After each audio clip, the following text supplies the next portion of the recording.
தற்போதைய அண்மை செய்தி. புதுச்சேரி கடலில் போலீசார் எச்சரிக்கையும் மீறி கடலுக்கு குளிக்க சென்ற ஆந்திராவை சேர்ந்த கல்லூரி மாணவர் மாயமாக இருக்கிறார். இது தொடர்பான அண்மை செய்தியை நாம் பார்த்துக் கொண்டிருக்கிறோம். இது குறித்தான கூடுதல் தகவல்களை தருவதற்காக நமது செய்தியாளர் அக்பர் இணைப்பில் இருக்கிறார். வணக்கம் அக்பர், உங்க தகவல்களை சொல்லுங்க.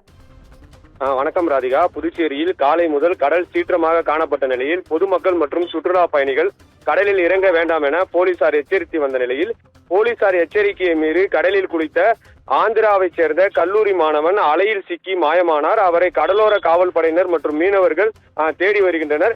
வங்கக்கடலில் உருவாகியுள்ள குறைந்த காற்றழுத்த தாழ்வு நிலை காரணமாக புதுச்சேரி கடல் காலை முதல் சீற்றமாக காணப்பட்டது. இதன் காரணமாக பொதுமக்கள் மற்றும் சுற்றுலா பயணிகளை கடலில் இறங்க வேண்டாம் என போலீசார் எச்சரித்தனர். மேலும் காலை முதல் கடற்கரை பகுதிகளில் ரோந்து சென்ற போலீசார் கடலில் குளித்தவர்களை எச்சரிக்கை செய்து வெளியேற்றி வந்தனர்.